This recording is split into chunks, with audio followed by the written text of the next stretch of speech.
Hello and welcome to episode 20 of the Plot Twist Podcast. My name is Catherine, and I'm coming to you from Berlin, Germany, which is where I grew up and where I now live with my husband and our 3 kids. This is a slow fashion podcast focusing primarily on knitting. Hi guys, I'm glad to be back here and within my 2-week time frame that I usually stick to, because the kids are on summer break and so we're not traveling right now, but that makes it even more hectic, I want to say, because everybody is home all the time. And parenting wise, it's been a challenge. It's obviously also been fun, but I am at that phase in my life when summer break is so much harder than school. The school year is much more easygoing and more relaxed as far as parenting is concerned as compared to the holidays. So we're on summer break and we're making do, and we're doing summary things, but that's not what I'm going to talk about today. Today I'm giving you a little life update, and I am first and foremost going to talk about my knitting and also my crochet. And let's dive right in so we don't lose time, because I sent my kids over to my father-in-law's place, and because he lives in the same building as us, and but I have a time slot and I have to make do with that. And because I'm a talker, that can be tricky. So I have to get started right now. I can start with finished objects because I did finish something. You may, no, I'm going to start with those ones. Last time that I talked to you, I have shown you these socks that I dug out of hibernation. I started them last year in October, I think, because I got gifted this yarn, a Wollmeise, so a German yarn that is pretty well known that I'd never tried before, which this is technically a lace weight, I think. And the colorway is Tief im Vulkan, so deep inside the volcano, and that is the color. And I paired it with this other yarn that I got gifted in the same present by the same person. Hi, Franzi. Which is a very, very light, dusty pink. At least to my eyes it is. And I see a little bit of pink in there. And I made the Hermione's Everyday Socks pattern, and just included a regular, I think it's in the pattern too, right? I always do my slip stitch heel flap, and for the turning of the heel, I held those 2 yarns together so it wouldn't be too thin of a fabric, just right below the heel. And last time I told you how I dug this back out of hibernation, and now I have finished the other sock. And I think last time I was just past the heel, and there it is. So I have to show you both of them together, otherwise you're gonna think it's the one in the same sock. No, it's not. They're twinsies. There you go. So 2 socks ready to wash, and I want to say block. I never block them, but to lay flat to dry. And then you may remember, if you've been here for a while, you may remember these ones. And they're a little bit flashy. So brace yourselves. Ta-da! This is another sock that I pulled out of hibernation, and it looks a bit floppy now. They're not on blockers, obviously, but yeah, that's so where to start? That's the Rainbow Connection Socks pattern by Kay Litton of The Crazy Sock Lady. I'm going to link my project pages down below, and they all contain the patterns that I use. So if you want a link to the pattern, go to my Ravelry page and then take it from there. And If I have the yarn information, I usually put it on my Ravelry page. So if you need some sort of information that I forget to mention here, please check those project pages that I'm linking right down below in the description box for you, just along with everything else where you can find me. I forgot to say that. So my Instagram, my Ravelry, the Ravelry group, the email address, and so on. All of those links are going to be down there in the description box for you, the Ko-fi page. Yeah, so there's wherever you can find me, you can find all the information in the description box below this video. So, and this is the front of the sock. So the Rainbow Connection socks have the pattern go down the half, the leg, and then the foot. And on the back, it's just plain stripes. So when you hold them like this, you can see the two stripes colliding, and I really love that effect. It's not the first time that I've knit this pattern. I've knit it 3 or 4 times now. It's always been very fun. It's obviously super for scraps. So if you have one color going, throughout, and then so like a main color, and then the scraps that you add in, it creates a very fun effect. So it's such a cool pattern. It's by far my favorite pattern by her, and I'm not super crazy for patterned socks because sock knitting is not something that I like to pay attention to detail a whole lot, because I have it memorized so much so that it's just comfort knitting for me, and I just can race right through the sock. If I knit a vanilla sock or just with like a little ribbing, I have everything memorized. I don't need to reference anything at all, and also I can eyeball it if I knit for other people or for kids. So I'm not a fan of complicating that with patterns, but this pattern is very easy to memorize, so I don't need to reference the pattern, and that makes it super fun. I mean, obviously I've knit it a few times now, so that helps, but it's not a hard pattern at all. It's a 4-row repeat, and you have that memorized, and then very quickly you can read your knitting and you just know what to do. And so here's the other sock. Again, maybe it helps if I show you both at once. 2 wonky socks. And well, the yarn is a bit of a mystery, because this Barbie pink is what I had in my stash because I ordered it by mistake. I thought it was a very different shade of pink, and then this came, and I liked all the other yarns, and so I thought I'm not going to send back this one skein for, I don't know, $2.95 or whatever it costs. So I kept it, and I thought there's going to be some project for it, and one day I felt inspired to cast on a sock with it. Now, I'm not sure that this is a combination I would always want to go with, but it's fun, sort of. I mean, this, because the other yarn, it looks scrappy, but it's just one sock yarn that is, well, self-striping, if you will. It's a commercial yarn. I have no idea what it is. So this is Lang Jawohl sock yarn, but the other, I just got it from someone, and I think from my mother-in-law, but I don't even remember who it is really. It might have been her, but without a tag, without anything at all. So I don't know what it is. I recognize it when other people knit with it, because in my bubble, it's among the commercial yarns. It is a yarn that pops up again and again, but I have no idea what it is. So it transitions from this dark blue to gray with blue specks, and then to blue, back to blue. Then it's got this dark red, gray with red specks, and then red, and then, from the beginning. So I don't think that this gray and the pink are enough of a contrast.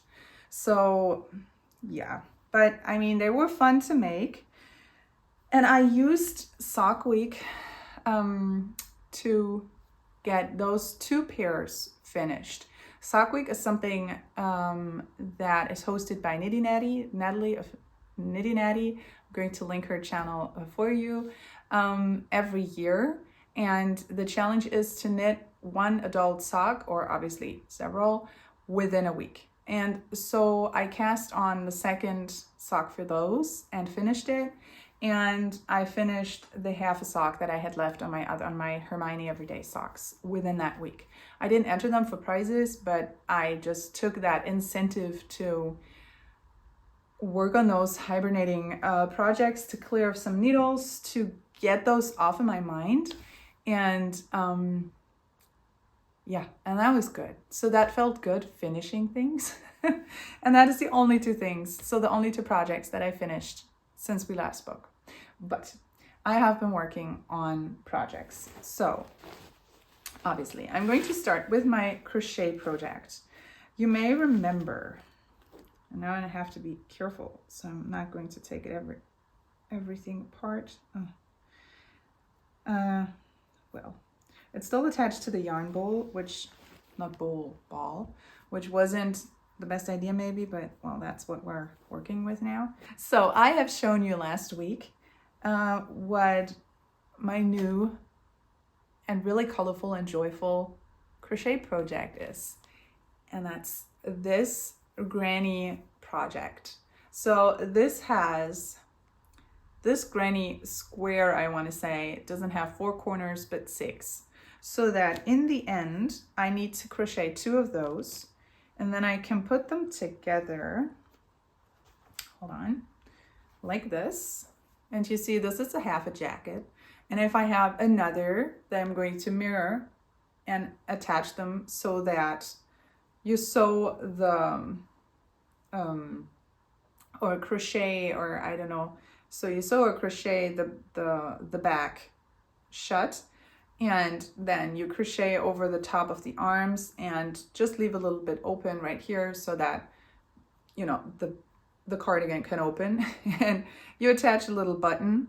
You have your tiny little buttonhole right there already. And then you have a little jacket. And those are so fun.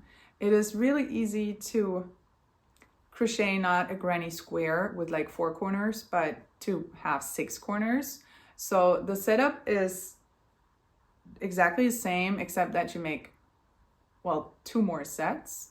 And then you just go from there and crochet all your yarn scraps in there, or like all the happy colors that you have.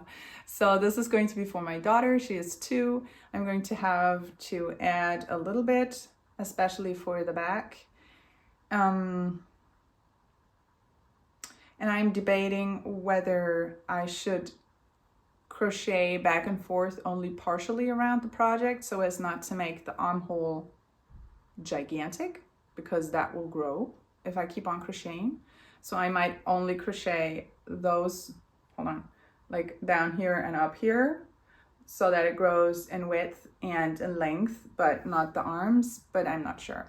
Or I'm just gonna make it a little smaller, but no, that doesn't make any sense. Well, I'm gonna have to put it on or next to her so I can better tell, but I just stopped here with the first square so I could cast on the second, because I thought I might be running out of yarn because I'm using a whole lot of scraps, and I was afraid they were not gonna last me, and then I wanted to know how much I would have left and whether or not I could start another round with the respective yarns.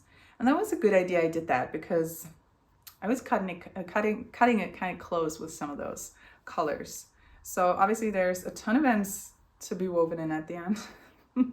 But, well, that's what that is. And so that's the next little square. If I keep looking up, it's because I projected the image, the frame that you're going to see on our TV, because that's the only way that I can see that. So I'm sorry if it's a little bit annoying me looking up all the time, but that's how I make sure I'm even holding it in the frame and not, you know, someplace down here. So yeah, that's the other square. No, not square, but you know. That's going to be the other half of the jacket, and you see it's still a bit smaller, but it's only a few rounds away. So 3 more rounds of granny stripes, and then it's the same size as the other, and then I can, eyeball it and just take it from there. I don't want to make it too small now that I think about it, because that only means that she's going to grow out of it soon, and I don't want that. So yeah, that, like I said last time, so I'm crocheting this on a 3.5 millimeter hook. I got a new one. That's a Knit Pro or Knitter's Pride hook that I got just, I think a week and a half ago, something like that. Because I thought maybe my neck tension also comes from the fact that I have been crocheting with, hold on, these ones. I enjoy doing that. I don't have any, I mean, I like having this thin of a hook in my hand and then crochet away. But I thought maybe a little bit more grip and something more in my hand so that I can even more easily maneuver the needle might help, because when I crochet, I very often get a tension headache. So I'm trying out these hooks now. I also got a smaller one for a different project, so I don't know yet, but I can keep you posted for sure. And I said last time, and I can only repeat it, that these granny projects just make me so happy. I mean, they're so happy and colorful and life-affirming. There is something so positive to a granny project, and to wear it on your body. It's just I'm very tempted to make one of those for myself. Like I said last time, it's just such a happy project. Oh my goodness, it's so happy and just so joyful. I don't know, there's something so happy about this, don't you think? I think it's so fun, and you can really not do anything wrong. Like, it's not a color work project where you try to balance out your colors, and I mean, not that you can ever do anything wrong with your knitting or crochet, right? But here, you really just throw in your scraps, and you just, the more contrast, the better. The flashier the colors, the better, sort of.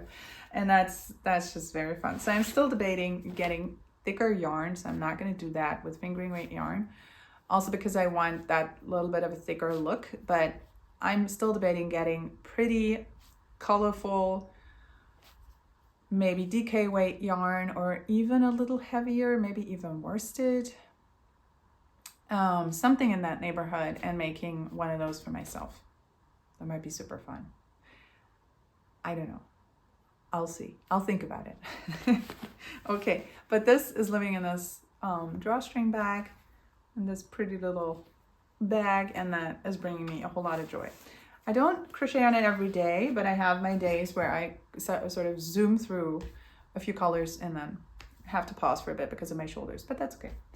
And so another project that I've been knitting on a lot is my old friend, my, what's it called?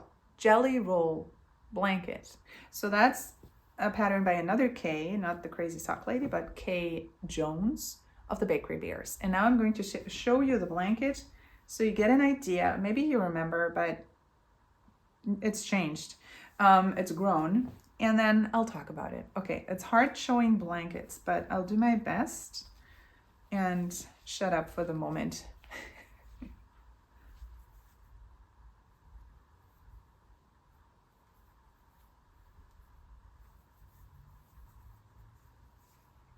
There you go. So first of all, those dangly bits everywhere, they're supposed to be there because what I do when I use up scraps until I have nothing left. And because I don't want leftovers for my leftovers. So that's what I'm doing here.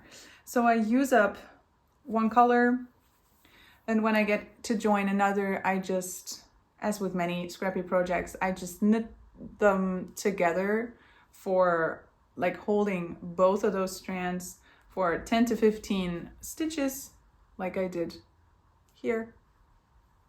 I don't know if you can see, it's not so much contrast. Maybe I'll show you a different passage, but it doesn't matter. I mean, you know what I'm getting at. So the thing is, it's not that visible. You cannot really tell anywhere, I think. Anyway, that's what I do. Maybe you can see here. See here.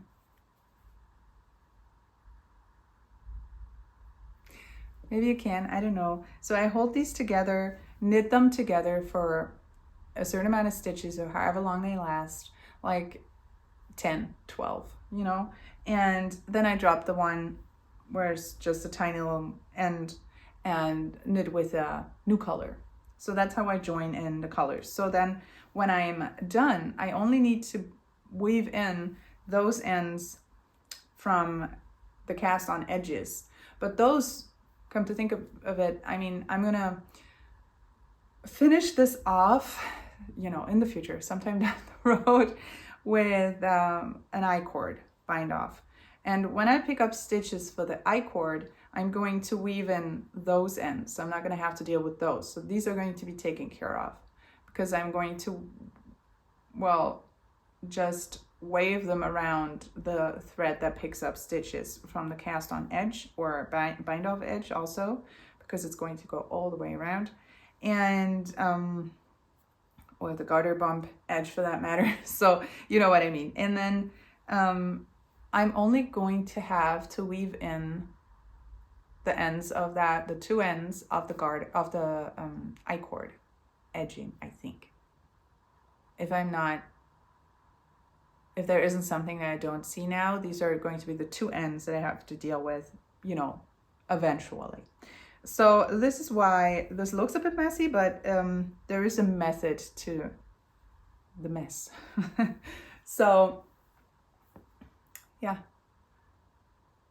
isn't that a happy, I mean, scrappy projects are just my favorites because they're just so happy and cheerful and I don't know, just so fun, aren't they? I know. And see, oops. I hope you can see. So this is my blanket is what I'm saying.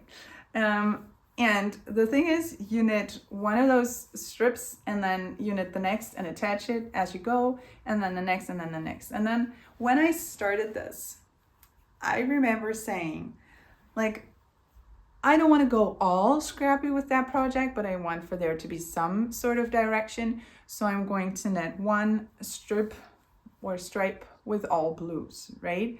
And then once I've finished that, or blues and greens here, it's going to be all my gray leftovers. And then it's going to be all sorts of pinks. And then I went for a neon-y stripe where I included all sorts of colors that I didn't know where they would otherwise go, you know, that were too sort of colorful for another section.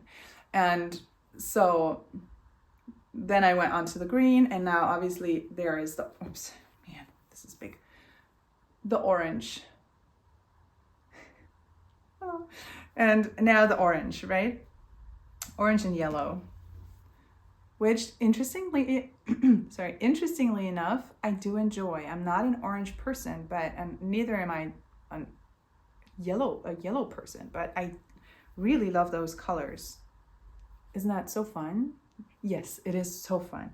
And then once I had talked about that on the podcast, like I'm going to do a certain color roughly as a guideline for one of those strips so that there is, in the end, there is a sort of thing going on, but it's nothing I need to think about too much. I'm certainly not worried about where to place which green color within the green strip and so on. So that's not going to happen. It's just going to be all the greens and all the oranges. And and then I took another look at the pattern, and that's exactly what Kay Jones also did. So I thought it was my brilliant idea, and I found a system for my scraps, but most likely it was inspired by the original pattern, and I just didn't realize at the moment that the seed was sort of planted in my mind by the designer herself. So I'm not going to take any credit for this genius idea.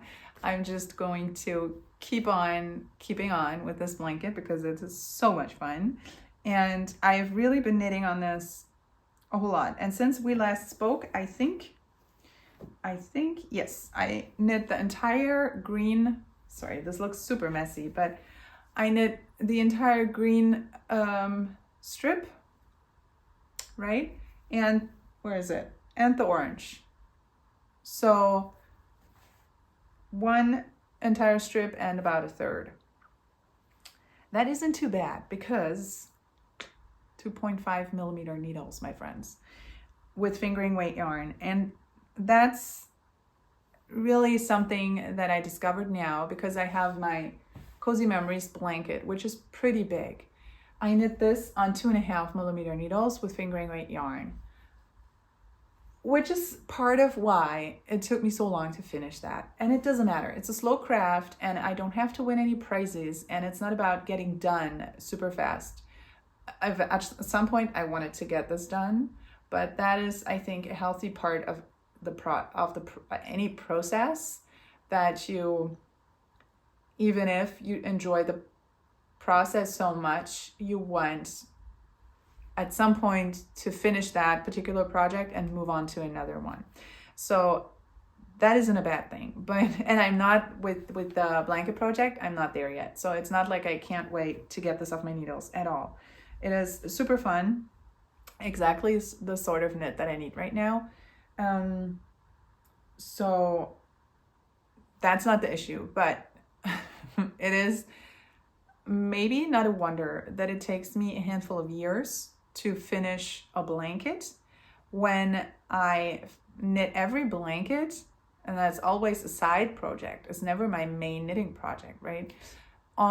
With fingering weight yarn on a 2.5 millimeter needle. Why didn't I take a 3 or 3.5 millimeter needle? Why not? I would knit a sweater out of fingering weight yarn on a 3.5 millimeter needle. So why didn't I do that for the blanket? I have no idea whatsoever.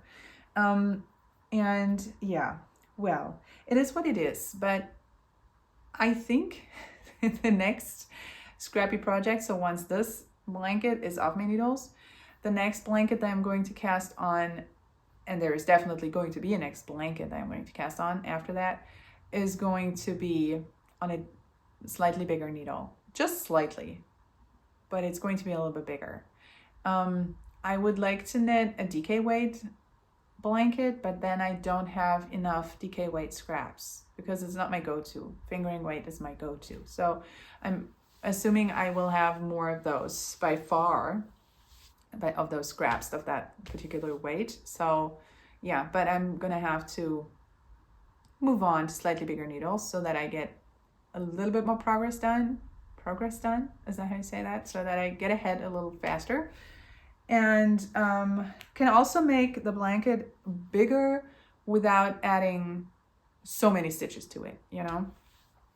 Anyway, so as for the size of this thing, it's now, well, I have 5 strips completed, and with the 6th, it's about this wide. So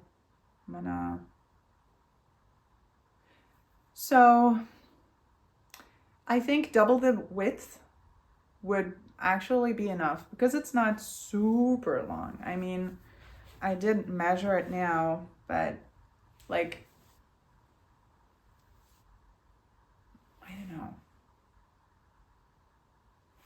How big can that be? I don't know. I'm not going to guess because it's going to be wrong. But if I had 12, hold on, let me see. It'd be longer than wide. That's okay. I'm going to see. I'm now going to shoot for 12 strips. And if I feel like adding on to those, I can always do that if I want a little bit more width. And I don't have to decide now. So eventually, at some point, it's going to feel like it's complete, and then I'm going to add the I-cord border. And I'm not there yet, not even close, but that is sort of what I have in mind. Anyway, so that is my blanket project. Yeah, and it's bringing me a whole lot of joy, as maybe you can tell, possibly.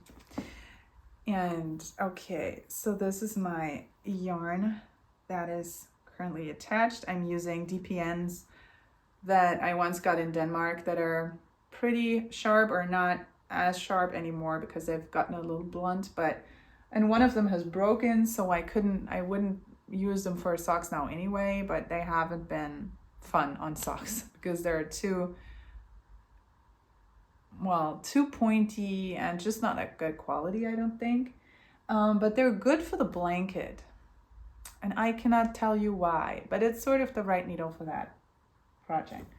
And then this is sort of two projects in one, so or two items to talk about, two conversation pieces. So remember how everybody had those buckets and they got them from Molly of a homespun house, or back when she sold those, or wherever they got those, these sort of African market bags. They get the big ones, you can get those tiny ones, and some in between. And I always sort of wanted one of those. But I never felt the need to make the investment. And also I didn't want to add too much stuff to our home, quite frankly. But what happened is that I found this. So there was a dumpster outside of our primary school, so where my oldest son goes, and it was there for the last 2 or 3 days of school.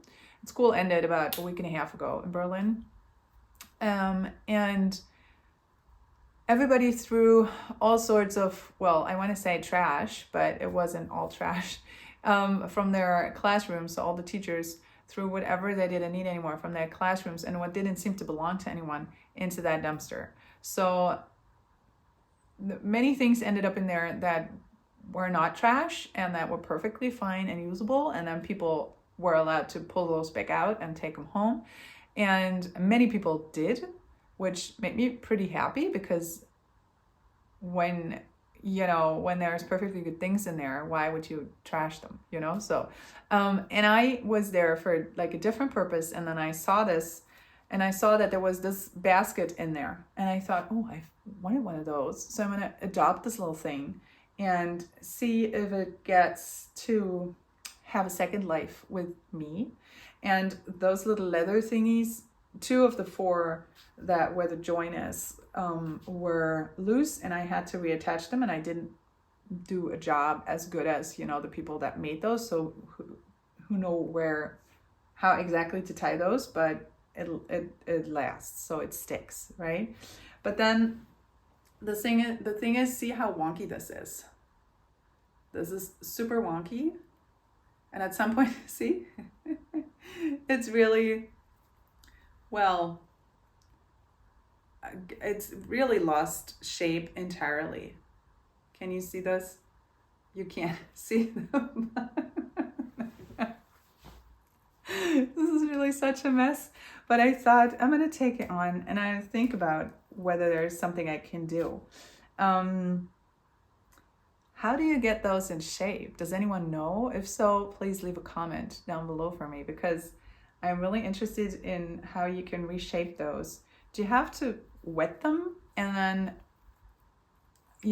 manipulate them so that they get back to their original state? Or is this like lost if it's that worn that you cannot put it back to what it was supposed to be once?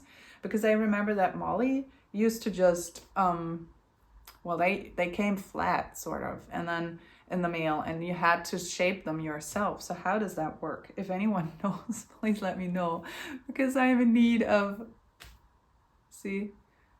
some remodeling, sort of reshaping. Anyway, there is a tiny little project that lives inside of this project, and that is another sock cast on. Because apparently I'm on a sock roll right now. There you go.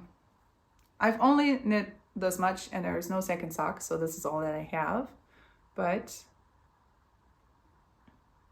this is my new sock. So I'm knitting also like the other finished socks, which I didn't say, but I knit all my socks on 2.25 millimeter needles. So in this case, these are my Chagu red laces. Is that how you say that? I don't know. And I'm using stash yarn. So this is a mini, an advent mini that I got from in an advent calendar by a Dragon Horde yarn and Yarn Cafe Creations. What's the colorway? Maybe Lupin. Maybe that's the Lupin colorway. I don't know. So that was year 3. It's pretty dark and moody. So it's a blue with a lighter blue and some brown specks in there. Right? So that is my mini that I'm going to use for cuffs and toes and possibly also heels. So I'm weighing this as I go. So I used 2.3 grams. No, hold on. 4.3 grams for the cuff. Yeah. I think it's not going to be enough for all of the 3. For heels, cuffs, and toes on both. But I have another sort of reddish mini from the same advent calendar that could go in as the heel.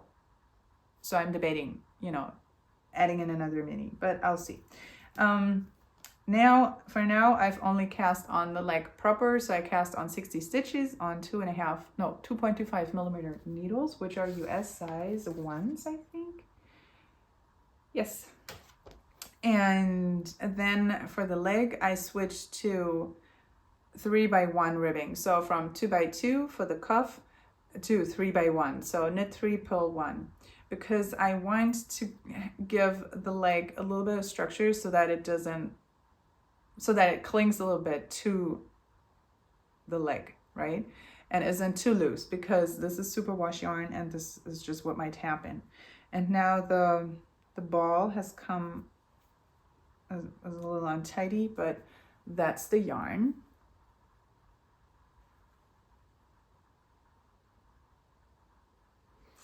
And this is really special because this is the Loving Path yarn. I'm going to show you her tag.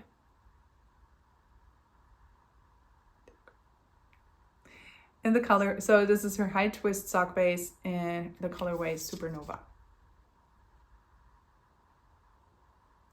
So this is dyed in Canada by my friend Debbie, and I had this in my stash, and I thought, I've been thinking about this yarn for a while, for a few months now, and I thought it could become this, or it could be included in this project, but it was never really right, the project that I chose for the yarn. And now I just realized that this wants to become a pair of socks, or even 2, because there was going to be plenty left over. And I thought, okay, that's just what has to happen. Even though I always say I don't knit socks out of superwash merino yarn because it's too delicate and it will wear through. Now, I mean, they're for me. I wear them around the house in my house shoes, and if they do wear through, I'm going to fix it. But the yarn clearly wanted to become socks. So at some point that was just obvious to me. I understood what the yarn was telling me. And I thought, okay, I'm not going to fight over this against my, well, you can almost say rule of don't use that yarn for socks because it's too delicate. That's the German in me, right? Who, is used to that sturdy German sock yarn because it's really sturdy. But against this sort of conviction, I cast on those socks and I could not be happier, and they're going to be fabulous because that is really what I understood that this yarn had to become. So I'm going to make super cozy, soft, luxurious socks out of this for me. And it's going to live in my wonky yet fun basket. And this is such a fun project already. Okay, so that's that. And then I have to, so that's it for works in progress and finished objects. My local yarn store had a yarn show. That's called Wedding Wool Weekend. Wedding is the part of Berlin where the store is, and so they had that last year, that wool weekend, or that little festival and marketplace, and they repeated it this year. And it was on the weekend when we celebrated my oldest son's birthday because he just turned 8. So all I could do was run there, run through the market, have a quick walk around the store, and then say, bye, I need to go, and then run to the party. So, but that's what I did. And I'm not one for acquisition segments, but I'm going to show you what I bought anyway, because it's things I've been thinking about for a long time, that I really wanted to get for a long time. And now I bought them and I could not be happier. And I bought them with intention. Like, it wasn't one of those cases where you run over or through those marketplaces and you're like, oh, this is such a fun color and this is the festival color, and then you grab one skein here and there, and then you end up with a whole bunch of beautiful yarn, but you don't really know what to do with, and then it lingers in your stash. So not that there's anything wrong with that, but that's not what I wanted, because I didn't want to accumulate too much, and yet I wanted to take advantage of the fact that there were dyers there that I wouldn't otherwise know where to get, and be able to hold the yarn in my hands and then judge, do I like the color or what looks good together, because it's just different online, right? So I looked at like who's going to sell there, and I knew I would like to buy something from 2 brands for sure. I mean, I want to buy something for sure, but like those were the ones that I was really interested in, and that I have been really interested in for a long time. And one of those is Rauwerk. There you go. So Rauwerk is from Bavaria, so from the south of Germany, and they have, like they say, eco-friendly and ethical yarn. So where that no animal was harmed, and also the dyes are eco-friendly, and they're a very sustainable company, I think. So I was interested in them. I have been interested in them for a long time. I have at some point held their yarn at my local yarn store back when they carried it, but they were already sort of phasing it out, unfortunately. And there wasn't enough, so 2 colors really struck my fancy, and there wasn't enough of those colors to buy, and for like a sweater project, and also I didn't know which project, and I didn't really want to buy something just to buy it because it was there without a vision in mind. So I didn't get it, but and that was about, I want to say 2 years ago. So I have been, or a year and a half, and I have been thinking about that yarn for that long. And not just thinking about it, but I've been really very, very interested in that yarn for that long. And they were there. And I remember one of the colors was called lavender. It's that one. So a very rich blue-purple situation. And the other was called Cornwall Heide. And that is a heathered, you know what I mean, red, dark red. And then I grabbed a third, Gebirgssee, which is this one. And I hope you can see how this is a tealy green, right? And I got those 3 together.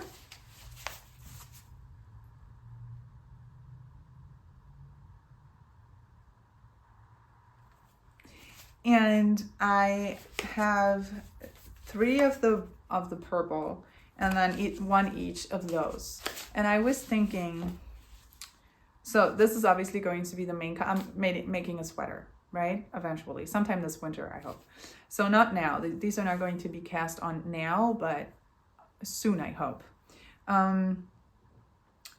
So this is going to be you can't see anything at all against my shirt.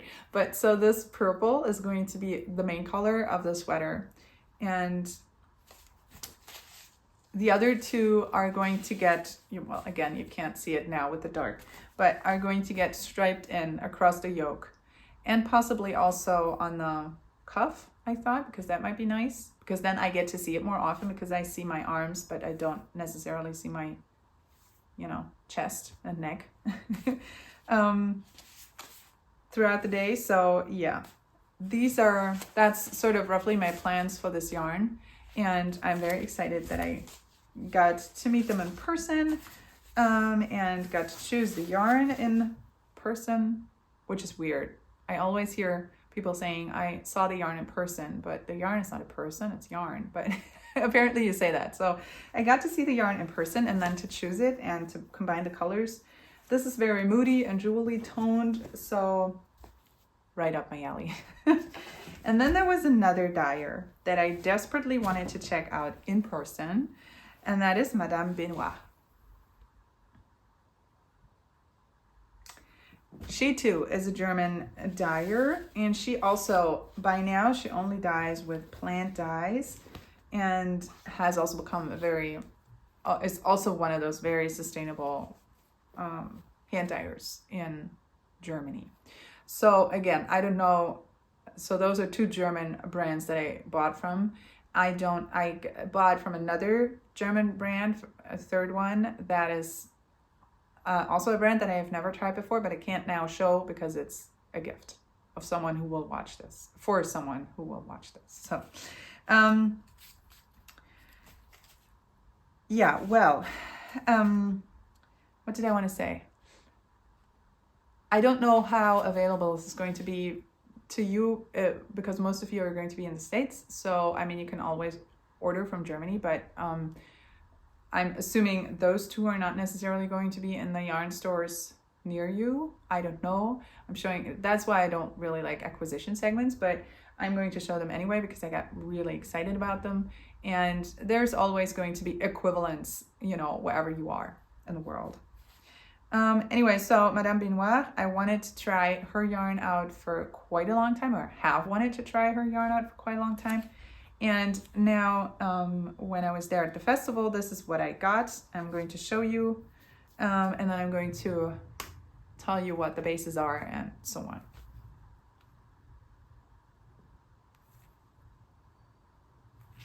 Isn't that fun? So on the screen now, this looks more orangey to me than it is. This is really a salmon color, which is a little bit orangey by definition, but it isn't flashy, right? Or maybe a little bit. Anyway, so this is the base deluxe fingering. It's 100% wool, non-superwash, even if it feels like it is superwash. So that's going to be super exciting, seeing how this knits up and how it washes. And the color is Flamingo Sorbet. Right. And this is the same base, 20,000 Meilen. So 20,000 miles is the colorway. And this is what I got. And so this is 2 fingering weight skeins, so a whole lot. I have been thinking of making a musselburgh hat out of those, which is sort of half and half, so that I get one half, so that I would knit one half. And so if you don't know, the musselburgh hat is like a long tube that is closed at both ends. It's twice, so it's like 2 hats attached together, and then you fold them in so that one half is hidden on the inside and the other is on the outside. So you could make it so that if I knit half the hat in blue and half in pink, then it would be, I could choose, which side to wear. So if I wore the blue and then folded up the brim, the pink would show, and vice versa. And obviously you can wear them with, no folded up brim, just like that. And then you would have a much more slouchy hat on, but all in one color. So that is what I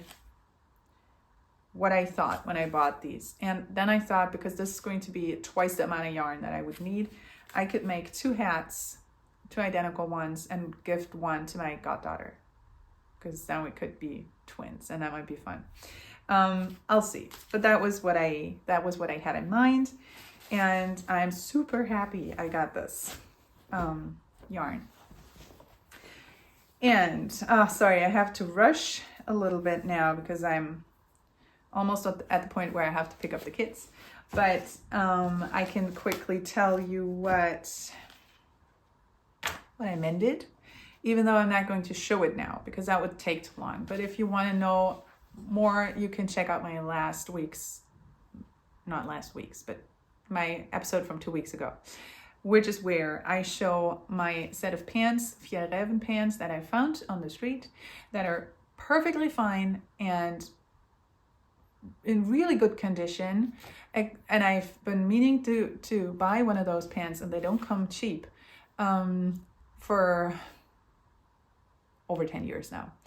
And now that for the first time in my life, I really have use for them, I found them on the street. Thank you, universe.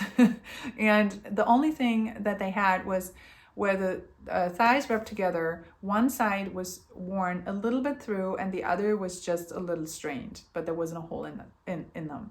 So I did what I do with situations like these. I put a patch each on the inside and then sewed over this from the outside just with my straight stitch, and went back and forth and back and forth and back and forth with zigzags, not with the zigzag stitch, so with straight lines but really close together, so that there would be a lot of, so that the whole or the delicate fabric would really get a lot of support, and that the patch would be sewn on really tightly, and that creates an area that can handle a lot of friction for years to come. And when eventually the thread wears through, you can always renew that thing. So it's a patch that can live forever, basically. It really is. And if you want to know how to do that, I will link probably somewhere on the screen and also in the notes below my other episode that I filmed about a month ago, where I tell you and show you how to do that. I mean, I don't show it on my sewing machine, but I explain that and show you the jeans in question where I did that. And I also link, my last episode where you see that particular pair of pants that I'm talking about. But I just want to say that's the job that I finished, and for time reasons, I'm not going to pull it out now. And also it might not be as interesting for the returning viewers because you might have understood how that works and why I did that. There's also on my Instagram, there's a highlight for that where I took pictures at my sewing machine and explain a little bit what I do. So that could also be interesting if you feel like that might be fun, but how exactly does that work? So that's a good place to check that out. I mended a dress, 4 pairs of kids' pants, and 2 individual socks. So not a whole lot, but that's what I mended over the last 2 weeks. And those last weeks have been super busy because, and now moving into life update, and that's so exciting. My husband and I bought a house. We are moving, like I hinted to last episode 2 weeks ago, up north in Germany. So we are going to move to the outskirts of Bremen, which is a city up north, and so in northern Germany, not far from the sea. And we've been looking for a house for quite a while, not necessarily in the north of Germany, but around Berlin, and that was impossible. It grew harder and harder and harder to find anything at all. And then, then the pandemic came, and then the war came, and so the situation with the banks always changed, and was also hard to navigate that and to even get a feeling of what can we even afford to buy, because that changed all the time. And And now we found something that, because we thought, okay, so it's not going to happen that we're going to find a home close to Berlin.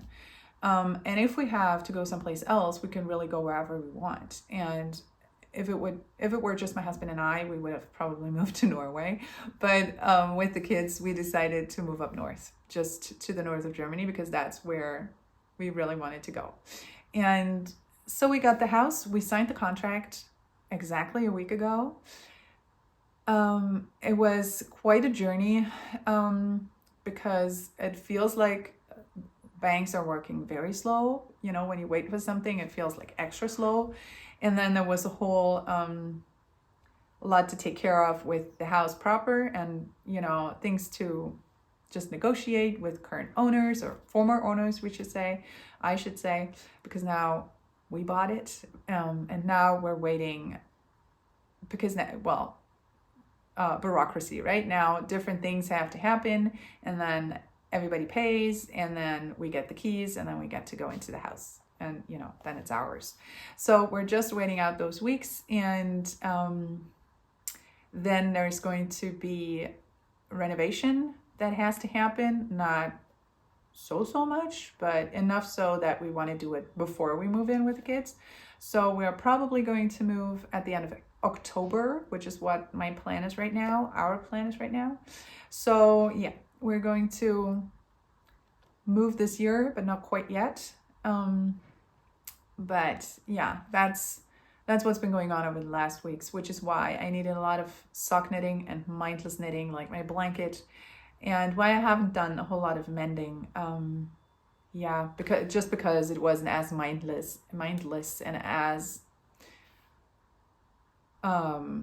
zen in the evening, where I could really just, you know, go on autopilot and just knit away. Yeah, and it's still decluttering season because of the move. So we are still decluttering like, I want to say like crazy, but that's not quite true, because I have been a passionate declutterer over the last years and years and years of my life. And we have gotten rid of things along the way when we felt we don't need that anymore. This can go, this can go, this can go. My kids have also learned to let go of stuff. Not, as much as I would, but that they don't have to do that, but they learn to do that. So if you have kids, just include them in that process, and they're gonna be very good at decluttering, and they will also find the joy in that, and they will not be scared that they're going to miss out on what they give away, but they will understand that they make way and they make space for new things to come in, and not like heaps and heaps of presents, but just they will understand that there's an ebb and flow of things in your life, you know, that you have things for the time that they serve you, and then you can let go and not feel a scarcity or like fear, but just trust that other things will come that you need right now, if that makes sense. So do include your kids in that process. By all means, it's so worth it. And I keep thinking, if I had learned this as a kid, just imagine how much easier my life would have been. I mean, it's hard to learn this as an adult, right? But since we've been decluttering for a long time and have made this a habit, and I always look at stuff that I haven't touched in a while and feel like, oh, I think this can go. You know, it's not like we're in a total rush and chaos, but still, now with the move, I really look at everything that we have and think, do I absolutely have to schlep this around to a new house and then clutter up the house with that? Do I have to pay someone to carry it? And do I have to put it in my new home and then maintain it, you know? Because with the house, you need so many more things for the garden and for this and for that than in our 3-room apartment anyways. So I really, really, really don't want to add anything that doesn't absolutely have to go there. I think the sentence is correct. I'm sorry if it isn't. So that's what we're doing. And with decluttering, the trick is obviously not to just declutter and say, oh, I don't need this anymore, but to then get it out of the house. So that is also what's been on my agenda over the last week, especially we had accumulated different things, and then I said, okay, I put them on eBay, or I put them on what would MENDING, that would be sort of Craigslist or something, I guess, in the States. And I could get rid of many things and that way, and those things that weren't quite worth the effort, I just put on the curb in a box that's said to be gifted. And that's the advantage of living in a city where there are many people walking by, and then they grab whatever they want and the box is empty before you know it. So that was helpful, and we got many things out of our house. So that was good. And I think in moving boxes, like I think we may have gotten rid of 3 moving boxes over the last month and a half or something. So that's good. And we'll keep on, decluttering as we go until we have to pick everything up. And then I want for it to be quick and easy, because I don't have to touch every little item, but I can and think about it and then declutter. But because I will probably or hopefully have done all of that by then, and just take it, pack it up, and that's that.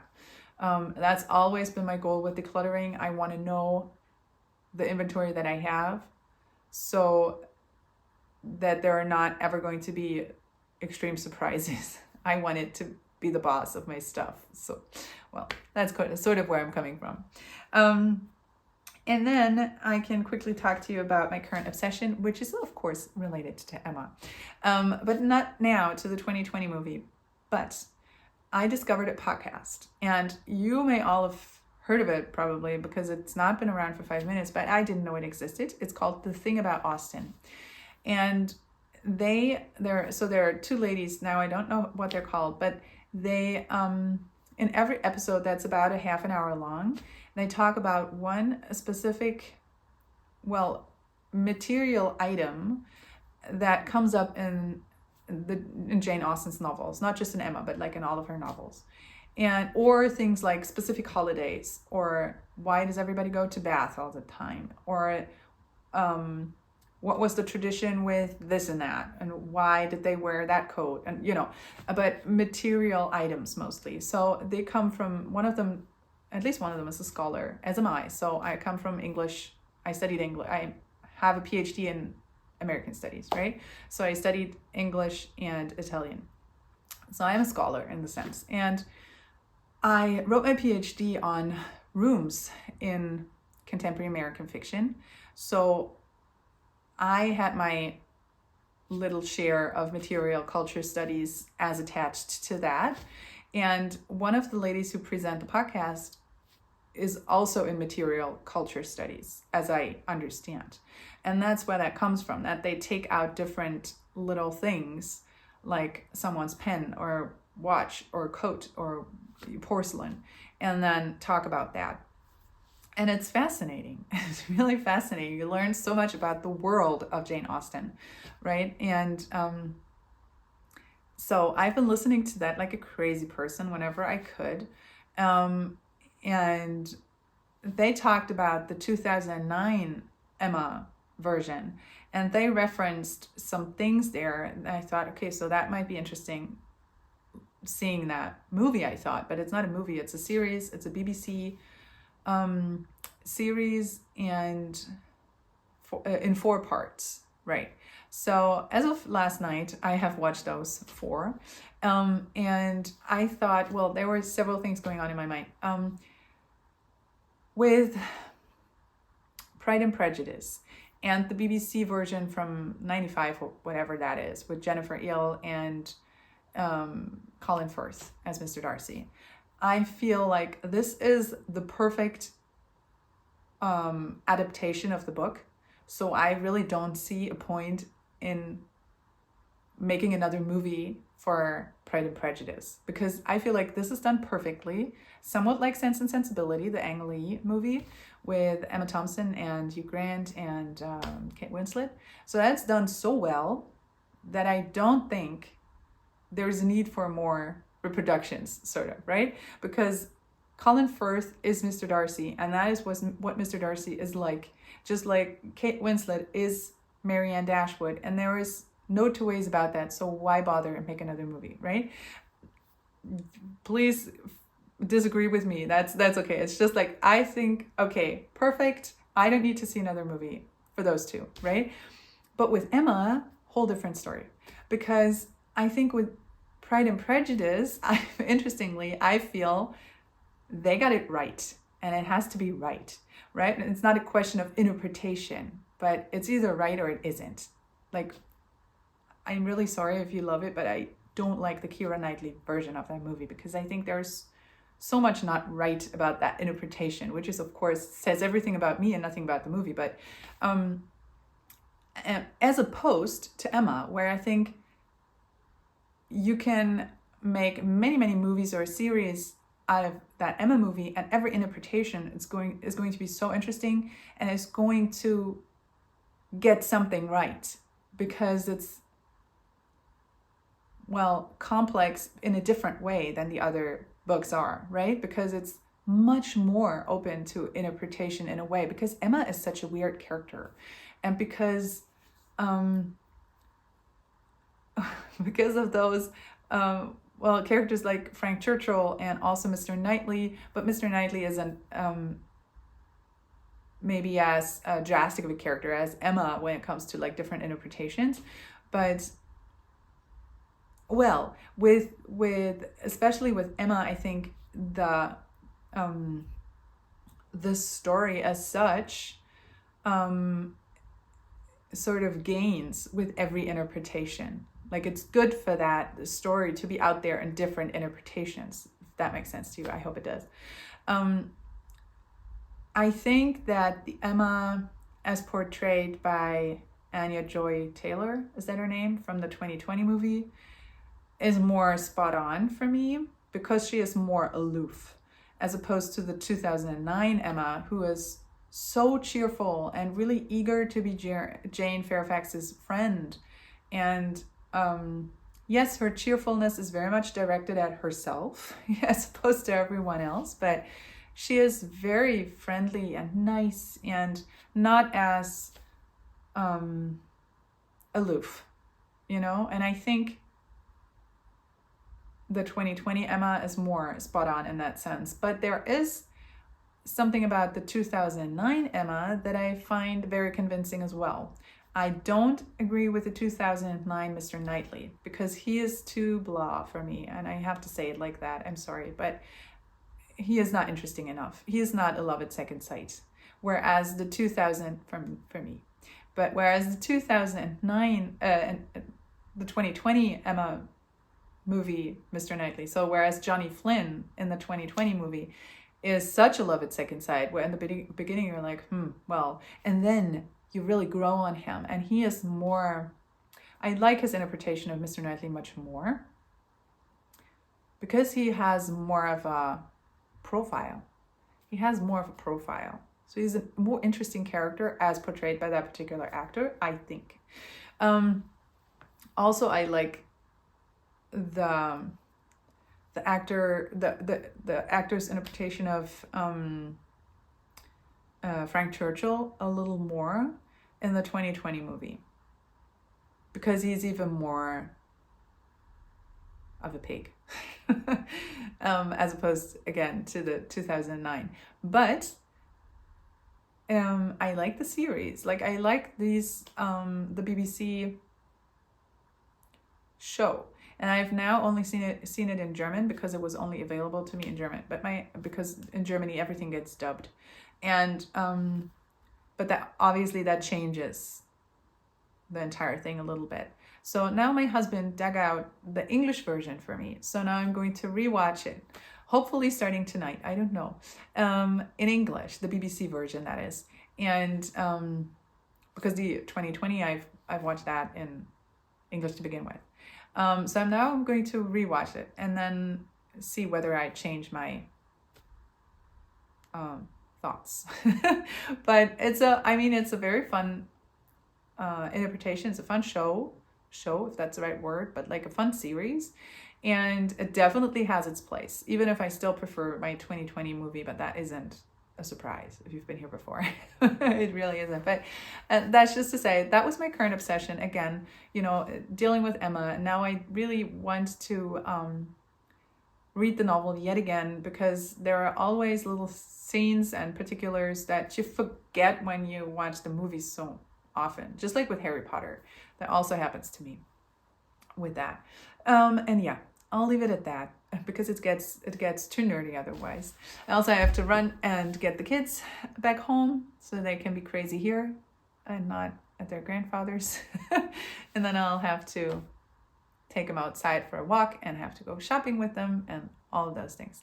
Okay, I hope to be back here in 2 weeks' time and let you know what I've been up to and what sort of progress I've been making on my projects. Feel free to like and subscribe below, or head over to my Ko-fi page, or just leave a comment, or whatever it is that however you want to engage on this channel, or not. If you're just here, to watch, that's fine too. And yeah, happy knitting, happy making, happy crochet, or whatever it is that you do. I hope to see you again in 2 weeks with all my projects, and until then, happy knitting. Bye.